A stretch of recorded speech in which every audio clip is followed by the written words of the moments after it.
Thank you. Thanks, Stacey. And thank you everyone for having me here. Yes, my name's Hillary and I am here to talk to you about your lymphatic system and to do a little demonstration on the self massage and how you can manually help yourself each day and getting your lymphatic system to circulate. So your lymphatic system is comprised of many things. It's part of your immune system. And the lymph nodes, which is the primary focus here, is what is used to filter that lymphatic fluid. Generally with breast cancer treatment, lymph nodes do get involved in some cases where lymph nodes are removed, and that can go from either sentinel lymph nodes or they can be cutting into your axillary lymph nodes. And that can start obviously affecting how your lymphatic system circulates and how it functions. You can also get radiation to the area, and that can also create, backups or issues in making the lymph nodes less efficient in how it's processing the fluid. So all of these types, the system becomes a very affected and important system and important part of caring for yourself and caring for the your body as it's adjusting to these changes that have happened. We have lymph nodes throughout our whole body and throughout our whole system, kind of how you can see all of the green in this image. Those are your lymph nodes, your lymph vessels, and the lymphatic circulatory system that circulates throughout your whole body. And as you can see in the visual here, there are areas where you have clusters of lymph nodes, and some of the big clusters kind of in the head and neck region, your axillary region, along in your trunk as well, and then down into your inguinal region and behind the knees are some of the big areas that lymph nodes are clustered. So when those areas are affected, that's why the lymphatic system can back up, and that's why this can be a huge piece of or huge issue when treated for breast cancer, because sometimes it involves cutting into that axillary lymph node region and either pulling out lymph nodes from that area or radiating that area, all causing issues that can make the system back up. So that's kind of just an overall picture that you can see of what your lymphatic system tends to look like. And lymphedema occurs when that lymphatic fluid starts to back up. So if you have less lymph nodes and or the lymph nodes are less efficient because of radiation, then the lymphatic system starts to back up. And just like the analogy I always give is like traffic. So when you are, I generally say like the lymph nodes are kind of like a toll booth plaza at the bridge when you're going to cross a bridge. And having lymph nodes removed is like having some of those toll booths closed. So there's no one there. And so you can't go in that lane. So then the traffic starts to back up. And then I'll kind of give the analogy of radiation is kind of like having a brand new toll booth operator. So kind of slow at taking the money, not as efficient. And so again, creates a backup. So then your system, the lymph fluid starts to back up. And then just like traffic, people are going to find alternate routes. So they're going to want to find a different way to go or look just for other places. And that's generally where your arm can be a really nice accommodating place for lymphatic fluid to just dump into. It's just low pressure area. So it's like, oh, I can just go over in this area and just leave the fluid over there. So by working with our lymphatic system, having this awareness and then knowing a way to kind of help your lymphatic system circulate and utilize the other lymph nodes in your body is kind of the focus for today and the demonstration of how you would do that. And I would recommend doing this on a daily basis, particularly if you don't have lymphedema and we're just trying to prevent it, which is really my big piece that I always like to educate patients on, is how to prevent lymphedema. then it's something you could kind of do daily, once a day. If you have lymphedema, again, still something you want to do daily, but it might mean a little bit more involved, or it might be a little, spend a little bit more time doing it, or do it a little bit more frequently throughout the day. And so then that way you're just constantly helping your body drain the system and utilizing the other lymph nodes you have in your body to help that system circulate. So the cell fluid clearance technique that I like to always show all of my patients, primarily this is, again, just as a preventative measure. It's also can be used as treatment, but I'll generally say that you probably want to do more sweeps than just 5 sweeps. You could spend more time doing more sweeps. The main thing with this, you can never overdo it. So if you want to do this all day long, feel free to do that. It's totally fine. And so if you are preventing yourself from lymphedema, then this is kind of where I have the bare minimum. Do this on a daily basis at a time of your choosing. Lots of patients tell me either they do it in the morning before getting out of bed or in the shower. And the shower is a nice place to also take advantage of this little self-care. And then again, like if you have more time or you feel that there has been something that you've done that might feel like you're getting some lymphedema, which those symptoms can generally be a heaviness, an achiness, fatigue, numbness, or tingling, anything those new feelings in the affected arm. So if you were, your affected side is here, this is my left side, and I'm starting to feel like a heaviness or an achiness or fatigue in my arm that I wasn't feeling before. And it might have been after doing, let's say a lot of lifting or carrying a lot of items or something, or repetitively lifting and carrying things, then I'll probably want to stop what I was doing and then take a moment, sit down, lay down, and go through this process and do a little bit of sweeping just to kind of help your body circulate so that it doesn't decide to just dump fluid into like your arm or dump fluid somewhere else. It will just get processed through your other lymph nodes. So with the cell fluid clearance technique, we've got 5 node pumps, which I will show you those 4 locations. We're going to do 5 sweeps across the chest wall in 3 different areas, and I'll show you that as well. This is like this massage is actually really nice because it's very gentle. I generally tell people it's like petting a cat. You're just kind of moving your hand over your skin. You're not pressing really hard. It's not edema like you sprained your ankle and you got to get all that swelling out. Lymphedema and your lymphatic system is pretty superficial. It sits right underneath your skin. And so if you press too hard, you're just going to close those vessels down and the fluid's not going to go anywhere. So I generally say just the idea of kind of like petting a cat, and we'll kind of go over that in the demonstration as well. And like I said, at least 1 time daily, do it every day if you can. And then also doing this in conjunction with exercises.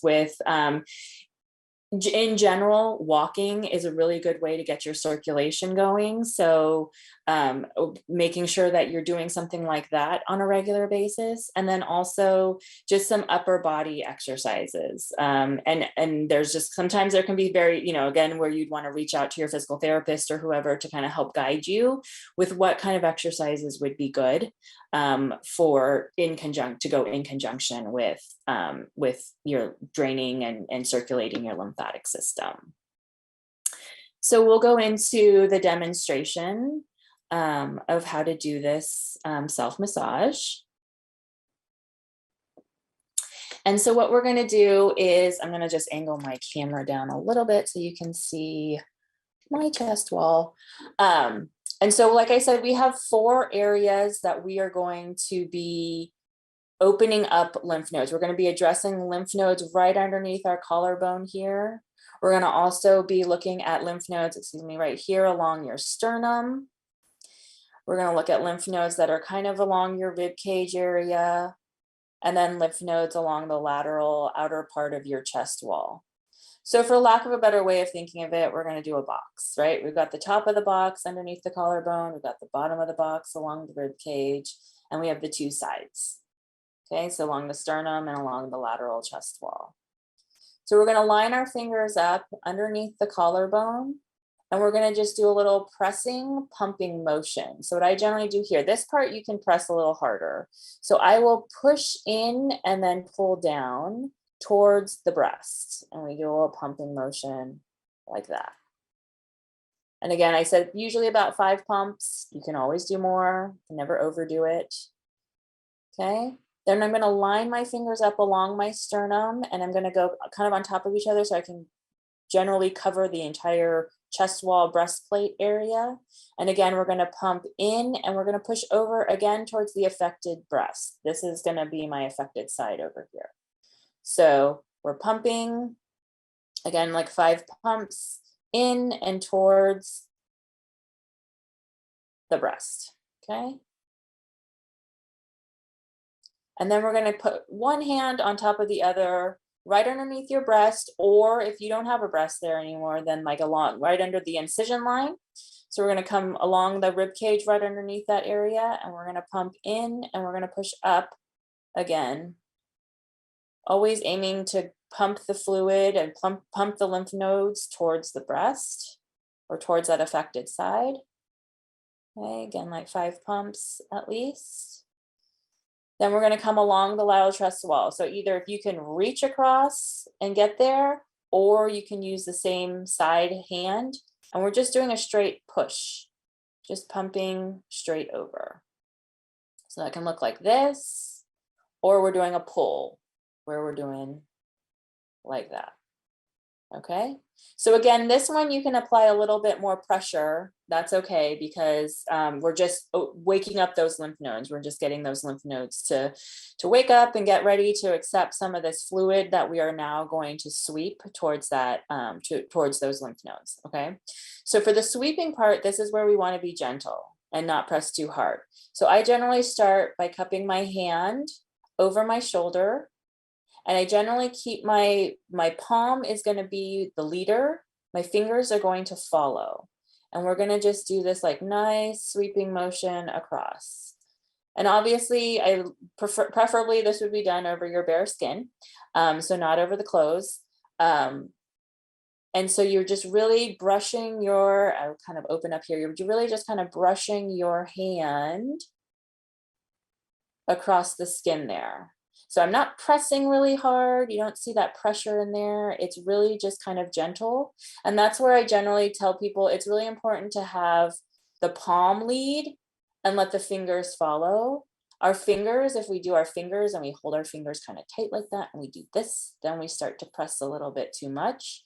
So if we really just let the palm do the leading and the fingers kind of follow along in the sweeping motion, then it tends to be pretty gentle. So we're going to go about 5 sweeps across the top part of the breast, or above the nipple line, or above your incision line, whatever you kind of have there as a marker. And we're going to go 5 sweeps above that area. We're going to go 5 sweeps below the area. So again, below the nipple line, below your incision line, whatever you kind of have there. And we're just pulling this fluid across and over towards these areas that we've opened the lymph nodes up to take some of this fluid. So we're really trying to move this fluid away from the axillary region, okay? And then the last one is going to go straight down your side. All right, so we're going to be pushing this fluid all the way down the side of your body. Same thing, about 5 sweeps. And we're just pushing all this fluid away from the axillary region where it might be getting backed up. Okay. And that's pretty much it. So it can be a very quick and easy. And the reason why I kind of make it quick and easy is so that you do it. A lot of times when things are, lengthy, 45-minute long process, then people aren't going to really do it. This is really something quick. You can do, again, first thing before you get out of bed or in the shower. It doesn't take a lot of time, but it can make a big difference in how your general system just works then throughout the day. And then you can do it as often as you like. And if you want to spend more time on it, you absolutely can. So on this, I was going to open up for questions, but we're not doing live questions. So I do have a few of commonly asked questions that people can generally, that patients will ask me, or that I've had in other classes that I've taught. So what are my thoughts about lymphedema sleeves and gauntlets and gloves? And generally what I say, so if you have lymphedema and you're trying to manage it, then a sleeve and a gauntlet, or a sleeve and a glove, those are all going to be pretty important ways for you to manage your lymphedema. So I generally, that's, then I do recommend it. For people who are at risk for lymphedema, but don't have it yet, or may not get it, or people that are looking to prevent it, I always say it's a nice thing to have on hand, because just in case you do need it, I always like to encourage people to go and get fitted and measured for a sleeve when you don't have lymphedema. That way, if something were to happen and you were to either start producing, lymphedema started to occur for you, then you can go, you have a sleeve that fits you for the size your arm was at the time, before all of that. And then that way that makes it much easier and more likely that we can get you down to the size that your arm was, and then have you wear, a sleeve if we need to have you wear a sleeve to maintain it. So I encourage patients, if you're at risk, if you've had radiation or you've had lymph nodes removed, axillary lymph nodes removed, then I do encourage people to go and get fitted for a sleeve. It's good to have on hand. It's not something that you have to wear all the time.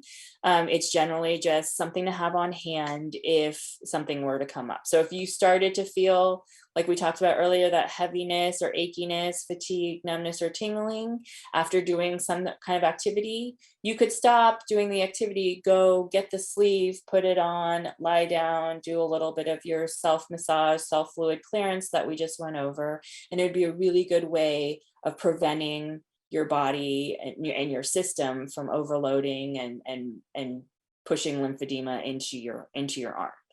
So I do recommend that patients get it if you're at risk. It's just something to have on hand and nothing that you have to necessarily wear all the time. I do also encourage people to wear it if you're going to go like on an airplane. There are studies out there that are saying that that's not necessarily associated or affiliated, but I've had patients who've come in and have had that, that change in air pressure and cabin pressure, and it flare lymphedema up. And so just to ever err on the side of caution, you wear the sleeve on the plane, get to your destination, wait an hour, and then take the sleeve off. Doesn't really hurt anything. I know it's a little bit, annoying to have on, but in lieu of getting lymphedema, it's probably worth it. So I generally recommend that people do get a sleeve if you are at any kind of risk for lymphedema. And then as far as, let's see, my skin feeling tight and what should I do? So generally from surgery and from radiation, the skin can change. And obviously surgery, just like any other surgery, you want to do some kind of rehabilitative care after that, and some kind of intervention there where someone can help you gain some range of motion back, help guide you on how to get that range of motion, exercises that can help you get that mobility and that range of motion back. So that you get full mobility, because then if you do go through, radiation, there's going to be new skin changes and other things that come up that can start restricting your range of motion and mobility again. And so you kind of just want to always make sure that you're gaining back, gaining full recovery back from all of the interventions that are happening.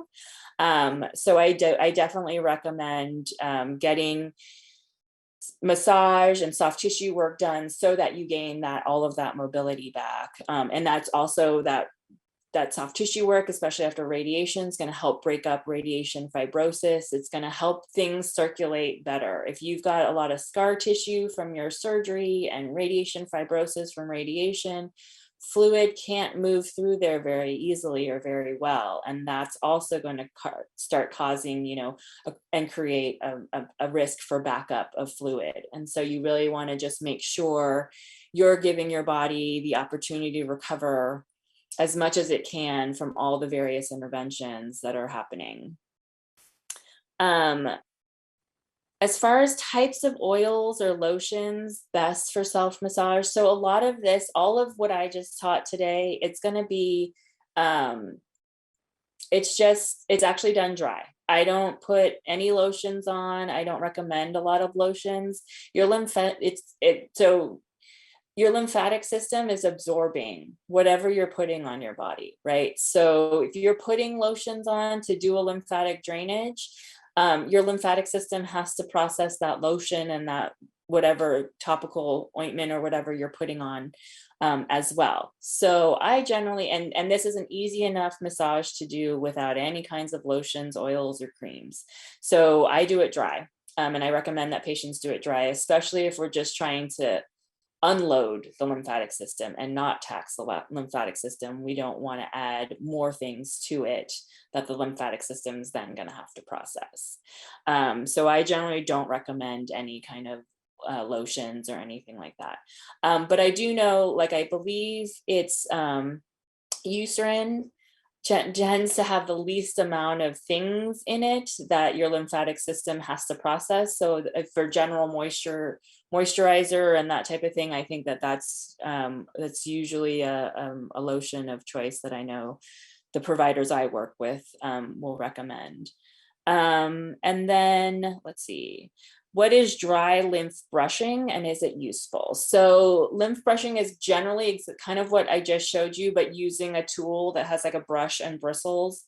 And it's just a way to kind of to brush that over your skin. And what it does is it just stimulates your pores and the skin to kind of open up and allows toxins to be released through your pores and kind of through your sweat, instead of having to be processed through your lymphatic system. So again, that's also where the exercise piece is really important too. By exercising and sweating, or getting that, getting your pores to open up there, then your body's able to release toxins through your skin. And then that can be less, that your lymphatic system actually has to work through or process. So let me see if there's any other, that's generally, another question was, how fast should I regain my full range of motion? So after, surgery, I always recommend that a patient should be seen after surgery.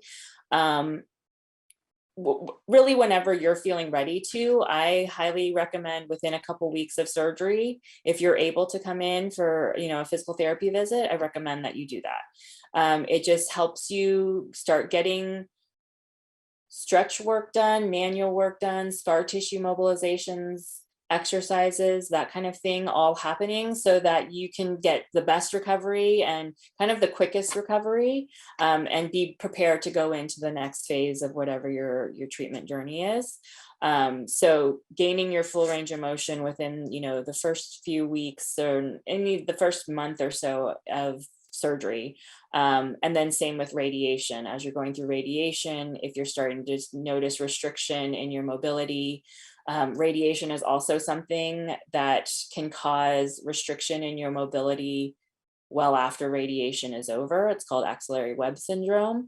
And it can be something that comes up for patients as well down the line. You're done with radiation, you weren't even thinking that this would be an issue, and all of a sudden you're starting to notice you're losing mobility and range, and that can be another cause for it. So mobility and range of motion issues can become an issue kind of anywhere along the line in your journey. So just having that awareness as well is important. And other than that, there's my information is there. If you have any questions, please feel free to email me or call me.